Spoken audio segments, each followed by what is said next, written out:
Assalamualaikum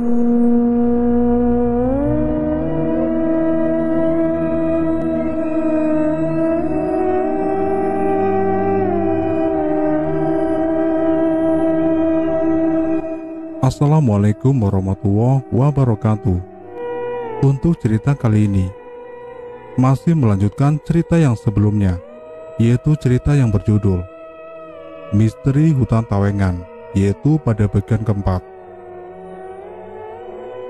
Episode cerita Anggi.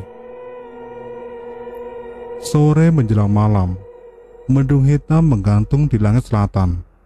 Kabut tebal mulai turun menyelimuti desa. Angin bertiup sedikit kencang, membawa hawa dingin menusuk tulang.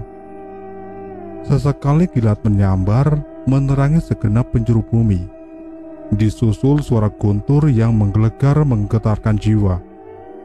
Sepertinya hujan akan segera turun. Angga dan Anggi yang telah seharian berkeliling desa melangkah cepat kembali ke rumah penginapan. Mereka tak ingin sampai kehujanan di jalan. Sudah cukup hawa dingin yang mereka rasakan. Tak ingin lagi sampai kebasahan gara-gara tertimpa hujan.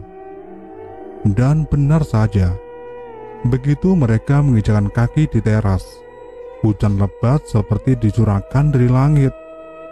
Suara bergemuruh menimpa atap seng rumah itu. Sebagian air menerjang masuk ke dalam teras karena terbawa angin.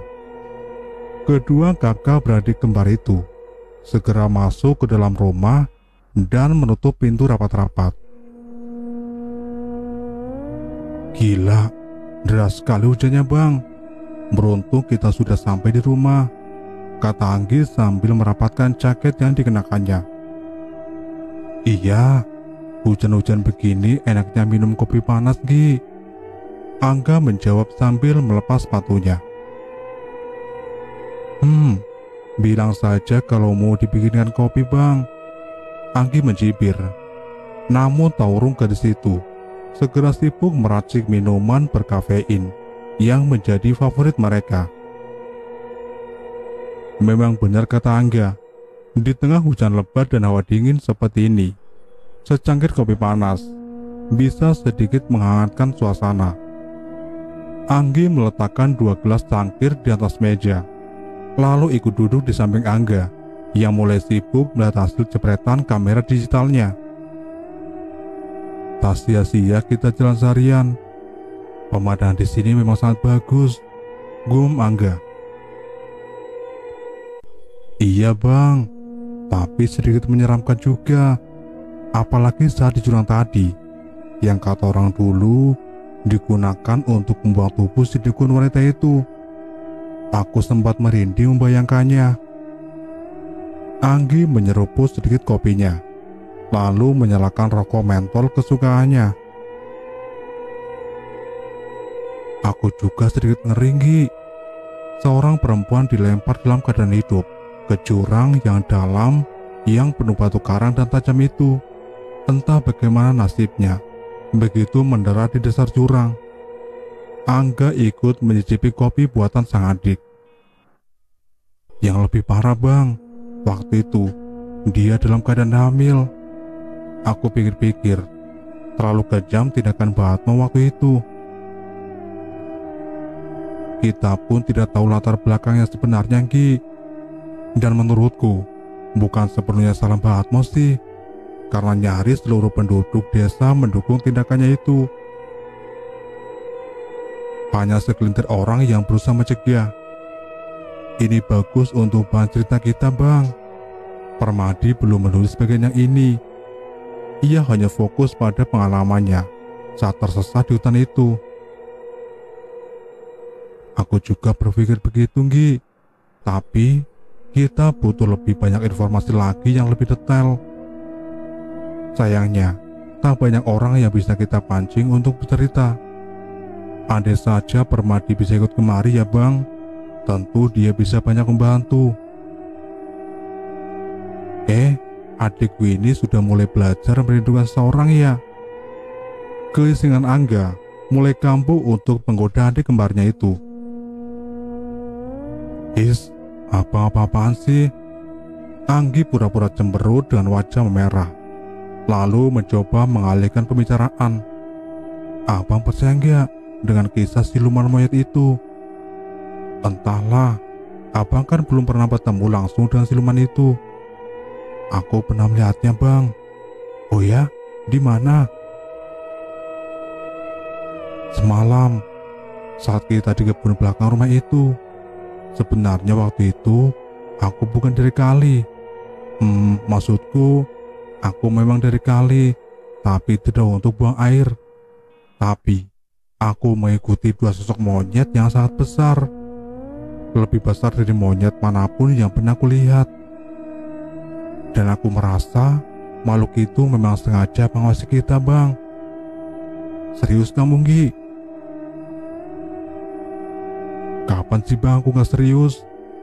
Awalnya aku hanya mendengar suara berisik seperti langkah kaki. Karena penasaran, aku mencoba mengintip, dan kudapati dua sosok monyet besar itu berdiri mematung dan memandang ke tempat rumah ini.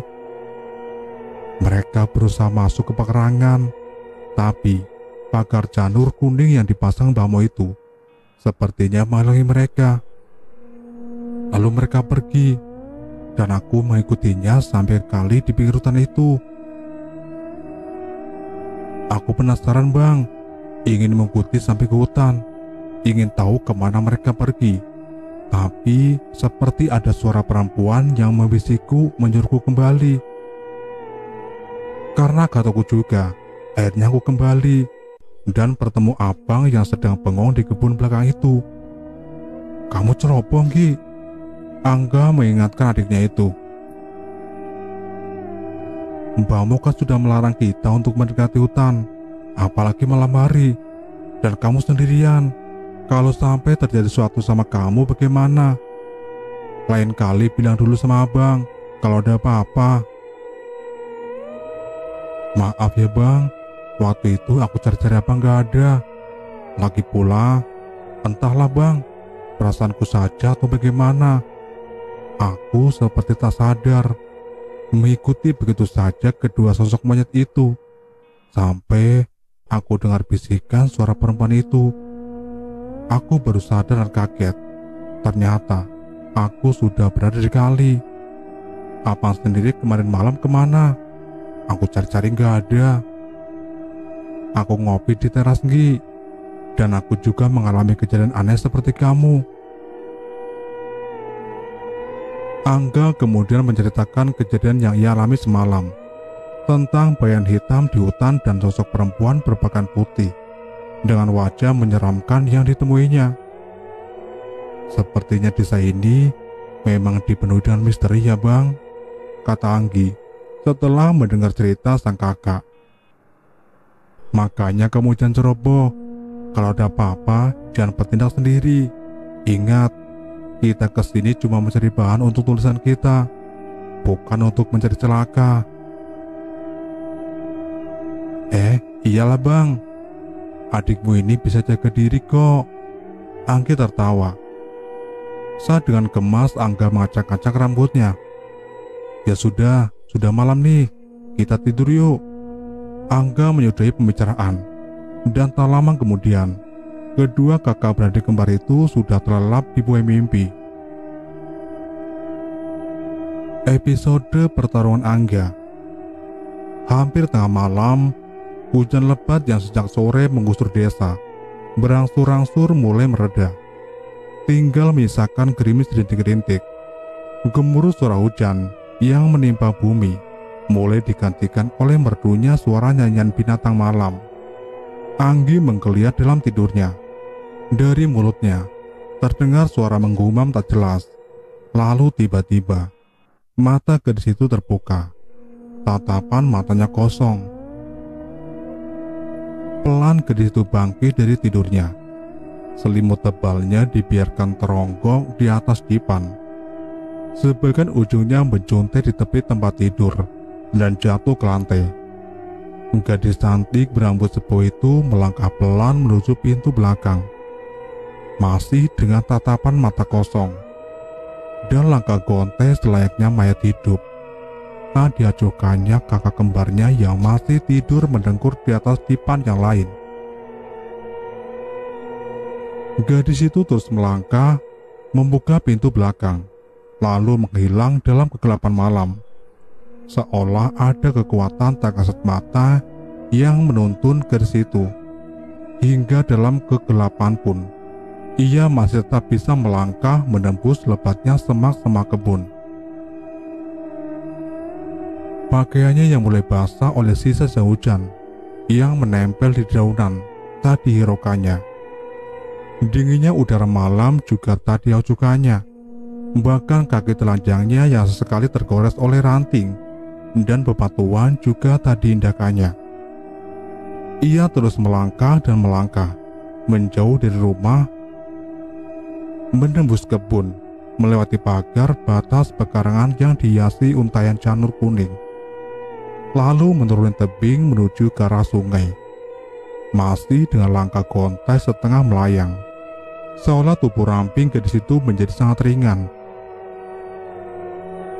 Di depan sana, di seberang sungai, nampak dua sosok bayangan hitam tinggi besar berdiri seolah menanti kedatangannya. Anggi terus melangkah dengan langkah gontai dan tatapan kosong. Sebelah kakinya telah menyentuh air sungai saat tiba-tiba sebuah tangan meraih pundaknya dan menghentikan langkahnya.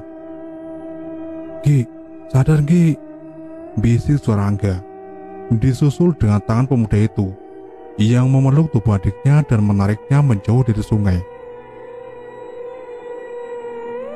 Suara geraman terdengar dari seberang sungai, disusul dengan melompatnya dua bayangan hitam menerjang ke arah kedua kakak beradik itu. Angga tercekat, semua terjadi begitu cepat. Ia tak sempat berpikir banyak.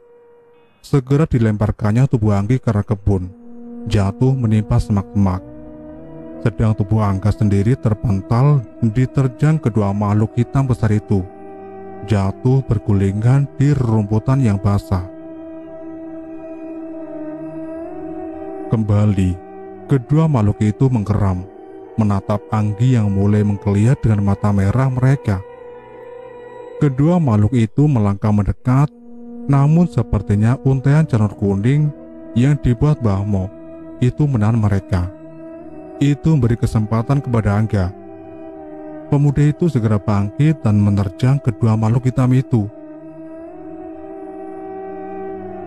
"Makhluk laknat, jangan ganggu adikku." Pukulan dan tendangan Angga bertubi-tubi mendarat di sekujur tubuh makhluk itu, tapi sepertinya tak berpengaruh. Makhluk itu masih berdiri kokoh, tak surut meski cuma sejengkal. Justru Angga yang kembali terpental dan jatuh bergulingan saat pukulan salah satu makhluk itu mendarat tepat di dadanya. "Bang Angga!" Anggi menjadi histeris melihat kakaknya menjadi bulan-bulanan. Pukulan dan tendangan kedua makhluk hitam itu. "Anggi, tahan di situ. Jangan keluar dari lingkaran janur kuning," teriak Angga sambil berguling-guling mencoba menghindari serangan-serangan lawannya. Namun apalah daya seorang Angga menghadapi dua makhluk siluman itu. Darah kental mengalir dari mulut dan kedua lubang hidungnya. "Anggi, lari Anggi, selamatkan dirimu," teriak Angga sebelum sebuah pukulan mendarat telak di tengkuknya, membuat tubuh pemuda itu terkulai lemas. "Bang Angga!" Jerit tangis Anggi memecah kesunyian malam melihat tubuh kakak kembarnya itu diseret dengan kasar menyeberangi sungai untuk kemudian lenyap dalam gelapnya hutan. Di sisi lain, di balik ribunya semak, sepasang mata tua menyaksikan semua kejadian itu. Hanya menyaksikan, tak bisa berbuat lebih dari itu. Episode Permadi dan Mas Parto masih di malam yang sama, namun di lokasi yang berbeda. Mas Parto duduk termenung berselimut sarung. Hujan yang turun semenjak sore tadi membuat warung menjadi sepi. Hanya ada beberapa tukang ojek yang numpang berteduh di warung tendanya, memesan segelas kopi, lalu asik dengan permainan kartu gaple mereka. Dari semenjak sore hingga sekarang menjelang tengah malam, Mas Parto sendiri entah kenapa malam ini sama sekali tidak tertarik untuk ikut bermain kartu. Tidak seperti biasanya. Semenjak sore, ada perasaan resah yang mengganggunya. Perasaan tidak enak yang ia sendiri tak tahu apa penyebabnya. Sebuah pesepeda motor menderu masuki area parkir pasar, lalu berhenti tepat di depan warung Botona. Pengendara turun dan langsung menghampiri Mas Parto. "Apa kabar saudaraku?" sapa laki-laki itu. Sejenak Mas Parto terbengong, lalu segera memeluk laki-laki itu. "Ah, setelah sekian lama akhirnya kau datang juga teman." Pelukan hangat Mas Parto disambut oleh laki-laki itu. "Mbok," laki-laki berambut gondrong itu juga menyalami dan mencium tangan Botona. Membuat perempuan setengah baya itu juga terbengong-bengong. "Aku Permadi, Mbok," laki-laki itu menjelaskan, menyadari bahwa Botona benar-benar tak mengenalinya. "Oh alah, tambah ganteng kamu le, sampai pangling sih Mbok," ujar Botona. Perempuan setengah baya itu segera sibuk meracik kopi untuk tamu spesial mereka. Sedang Permadi menarik tangan Mas Parto, mengajaknya duduk di sudut yang sepi. "Sepertinya ada yang penting, sampai kau menyempatkan diri untuk datang kembali." Mas Parto membuka percakapan. "Ya begitulah," jawab Permadi.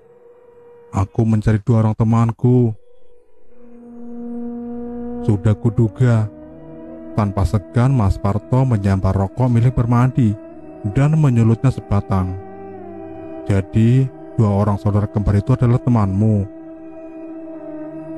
"Sebenarnya belum pantas untuk disebut teman sih." Permadi ikut menyulut sebatang rokok. "Tapi mereka datang ke sini karena aku. Jadi secara langsung aku merasa ikut bertanggung jawab atas keselamatan mereka." Begitu ya?" Mas Parto mengangguk-anggukkan kepalanya. "Kau nyaris terlambat kawan. Salah satu dari temanmu itu sudah ditandai. Dan malam purnama tinggal besok hari. Dari tadi aku sudah resah memikirkannya. Nasib baik akhirnya kau datang. Aku sudah bosan terus-terusan menghadapi masalah ini seorang diri." "Seorang diri?" Permadi mengernyitkan dahi. "Bukankah ada Mbah Mo dan Papayan muda?" "Mereka sudah tak bisa diharapkan kawan. Mbah Mo sudah terlalu tua. Sedang Papayan muda, bisa apa dia? Mengurus bapaknya sendiri saja. Dia sudah kerepotan."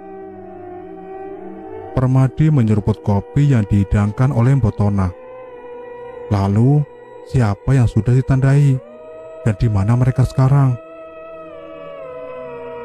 "Sayangnya yang perempuan yang ditandai. Tanpa sengaja mereka datang ke rumah Papayan, bertepatan dan Papayan yang entah sengaja atau tidak lupa memperbaiki pagarnya. Terjadi begitu saja tanpa bisa dicegah. Kini mereka menginap di bekas rumah almarhum Kang Jono. Sudah dibagari oleh Mbah Mo. Jadi selama mereka tetap di dalam rumah, mereka aman." "Aman katamu?" Permadi ikut menyentak. "Jika sudah ditandai, itu berarti mereka akan terjebak selamanya di desa itu. Apa boleh buat?" Mas Parto menghela nafas. "Hanya itu yang bisa aku lakukan kawan." "Masih ada cara lain," kata Permadi mantap. "Akan kuakhiri semua ini sampai ke akarnya." "Jangan gila kamu Di. Cukup sudah anakmu gilaan ibunya. Jangan sampai kita gilaan bapaknya juga." "Apa bedanya toh? Toh selama ini Dia juga sudah tak mengenali lagi siapa bapaknya. Kamu yang jadi bapaknya sekarang. Dan soal Nengsi, aku yakin dia masih hidup di sana. Aku akan membawanya pulang. Akan kurebut kembali dari tangan-tangan iblis laknat itu. Gila, ini benar-benar gila, sungut Mas Parto dalam hati. Kehilangan istri dan terusir dari desa selama bertahun-tahun benar-benar buat sahabatnya itu kehilangan akal sehatnya. Tapi Mas Parto kenal betul dengan sifat sahabatnya itu. Karena mereka telah berteman sejak kecil, tak mungkin Permadi selama itu. Ia memiliki mental dan tekad yang sangat kuat. Ya, kalau memang begitu tekadmu, Di, apa boleh buat. Aku takkan membiarkanmu pergi sendiri, ujar Mas Parto akhirnya. Tidak toh, selama ini aku sudah terlalu banyak merepotkan kamu. Kau sudah merawat dan menjaga anak dan ibuku. Itu sudah lebih dari cukup. Aku ingin kau juga ikut mempertaruhkan nyawa kamu demi aku. Di, kita berteman sudah kecil. Susah, senang sudah banyak kita lalui bersama. Dan sekarang, saat kamu harus berjuang bertaruh nyawa, tak mungkin aku tinggal diam. Lagi pula, aku juga ingin segera mengakhiri tragedi di desa kita ini. Jadi apa salahnya kalau sekali lagi kita berjuang bersama? Meski mungkin akan menjadi perjuangan terakhir kita. Permadi terdiam, seperti menimbang-nimbang ucapan Mas Parto. Demikian juga Mas Parto, terdiam menanti jawaban dari sahabatnya itu. Suasana menjadi sunyi sejenak, sampai akhirnya kesunyian itu dipecahkan oleh suara mesin mobil yang menderu kencang memasuki area parkiran pasar itu. Kemudian mendercit dan berhenti tepat di depan warung Botona. Anggi turun dari mobil itu dengan air mata yang masih berurai membasahi wajah cantiknya. Semua yang hadir di situ tersekat, terutama Mas Parto dan Permadi. Kedua pemuda itu sudah dapat mengira apa yang terjadi dengan gadis itu. Mas Parto, Permadi, Bang Angga, tolong. Hanya itu ucapan yang keluar dari mulut gadis itu, sebelum akhirnya tubuh ambruk dan tak sadarkan diri. Permadi mengemudikan katana hitam itu seperti orang kesetanan. Jalanan terjal licin berlumpur, dilibasnya dengan kecepatan tinggi. Deru mesin menggerung-gerung memecah kesunyian malam. Lumpur berterbangan terlindas roda-roda mobil itu. Entah sudah berapa kali mobil itu selip dan nyaris terlempar ke dalam jurang di sisi jalan. Mas Parto yang duduk di samping Permadi berpegang erat pada dashboard. Meski ia telah mengikat erat tubuhnya dengan sabuk pengaman. Sedang Anggi yang duduk di jok belakang seolah tak peduli dengan keadaan. Isak tangisnya sesekali masih terdengar di sela deru mesin kendaraan. Kita singgah sebentar ke rumah. Ada sesuatu yang ingin kuambil, kata Mas Parto setengah berteriak. Oke, jawab Permadi singkat, lalu membanting setir memasuki halaman rumah Botona. Kamu tak ingin melihat anakmu dulu? Mas Parto turun, lalu masuk ke dalam rumah, disambut oleh Lestari yang terbangun oleh suara berisik mesin mobil. Permadi dan Anggi juga turun, lalu mengikuti langkah Mas Parto masuk ke dalam rumah. Dia tidur di kamar itu. Mas Parto menunjuk ke salah satu kamar yang ada di rumah itu, lalu masuk ke dalam kamar yang lainnya. Permadi membuka pintu kamar yang ditunjuk oleh Mas Parto. Di dalam kamar itu, di atas sebuah dipan, nampak seorang gadis kecil tengah tidur dengan pulasnya, seolah tak terusik oleh suara ribut-ribut barusan. Permadi tertegun sejenak. Berdiri di sisi dipan, wajah gadis itu terlihat begitu damai dalam tidurnya. Pelan-pelan Permadi duduk di tepi dipan, membelai rambut gadis itu, lalu mengecup keningnya dengan lembut. Gadis itu menggeliat dengan mata masih terpejam. Permadi menepuk-nepuk pahanya dengan lembut. Tak ingin gadis itu sampai terbangun. Terdengar suara helaan nafas panjang. Permadi bangkit, lalu melangkah keluar melewati Anggi yang menyaksikan semua kejadian itu dari ambang pintu kamar. Gadis itu tahu laki-laki itu juga menahan rasa sakit yang begitu dalam di hatinya. "Kita berangkat," kata Permadi tegas. "Aku ikut," saut Anggi. "Ri, kamu jaga rumah baik-baik," Mas Parto berpesan kepada adiknya sambil menyelipkan sebilah keris di pinggangnya. "Kunci pintu rapat-rapat. Jangan pernah sekalipun keluar dari rumah. Siapapun yang datang waktu pintu, jangan dihiraukan. Sebelum matahari terbit, jangan sekali-kali buka pintu." Lestari hanya mengangguk. Ketika orang itu segera berlalu keluar. Namun sepertinya telah ada yang menunggu mereka di luar rumah. Seorang laki-laki tua berpakaian serba hitam dengan golok terselip di pinggang. "Mbah Mo," sapa Mas Parto. "Mau kemana kalian?" tanya laki-laki itu. "Bukan urusanmu, Mbah," ketus Permadi menjawab. "Dan jangan coba-coba menghalangi kami." "Ah, kau Permadi rupanya." Mbah Mo melangkah mendekat. "Bukan maksudku untuk menghalangi niatmu, nak. Tapi ada sedikit hal yang ingin aku sampaikan pada kamu." "Maaf, Mbah, kami tak punya waktu," kata Permadi lagi. "Aku tahu. Karena itulah aku menyempatkan diri datang kemari," orang tua itu berkata dengan nada lembut.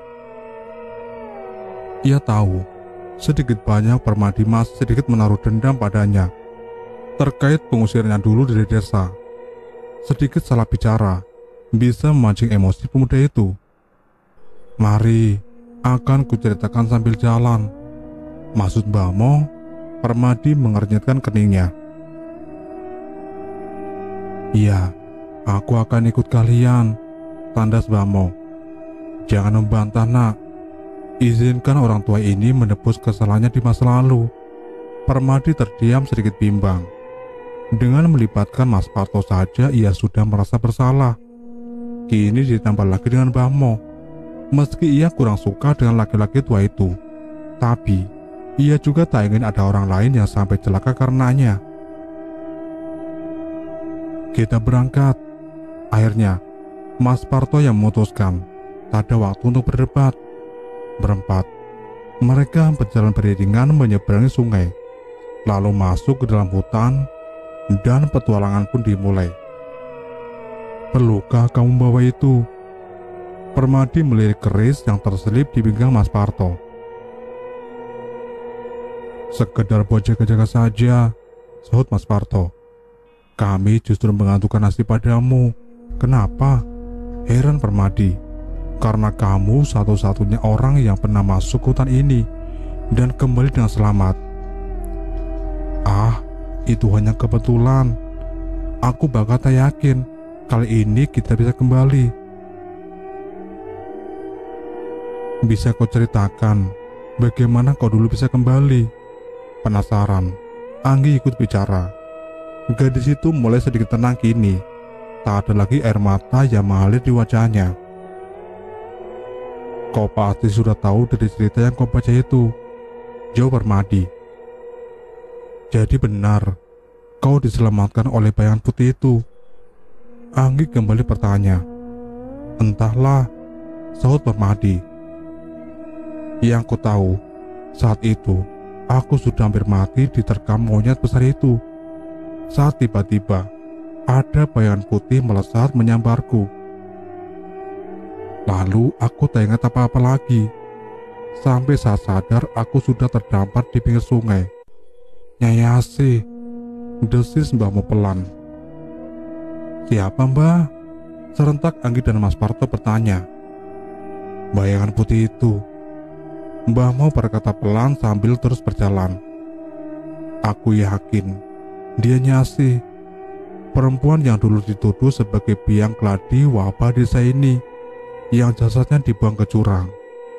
Dukun perempuan itu, Anggi mendesis. Itulah yang tadi ku bilang, ingin ku sampaikan kepada kalian, terutama kepada kamu Permadi. Mbah Mo menghentikan langkahnya dan berbalik menatap ke arah Permadi. Ceritakan saja sambil berjalan. Nada bicara Permadi masih terkesan kurang ramah. Baiklah, Mbah Mo terkekeh, lalu kembali berjalan. Nyasi memang dikenal sebagai seorang dukun, tapi dukun beranak, bukan dukun ilmu hitam yang seperti didesas-desuskan oleh sebagian besar warga desa. Sebenarnya dia orang yang baik, ramah dan gemar menolong. Wajahnya juga cantik, sampai menjadi rebutan pemuda-pemuda desa, termasuk diriku. Sayang, nasibnya tak sebaik sifatnya. Ia tewas dengan cara yang sangat mengenaskan. Bagaimana ceritanya, Mbah? Sampai dia bisa dituduh sebagai dukun ilmu hitam begitu, padahal dia orang yang baik. Anggi kembali bertanya. Fitnah, nak. Fitnah yang kejamlah. Ia mengakhiri hidup perempuan itu. Saya masih kurang mengerti, Mbah. Laki-laki, Anggi yang bersuara. Kau terlalu banyak bertanya, dengus Permadi. Sepertinya dia mulai tertarik dengan cerita Mbah Mo. Baiklah, akan kuceritakan kisah lengkapnya. Kembali Mbah Mo terkekeh, menyadari ketidaksabaran pendengar ceritanya. Sampai di sini dulu untuk ceritanya, dan nantikan kelanjutan kisah ini di video selanjutnya. Wassalamualaikum warahmatullahi wabarakatuh.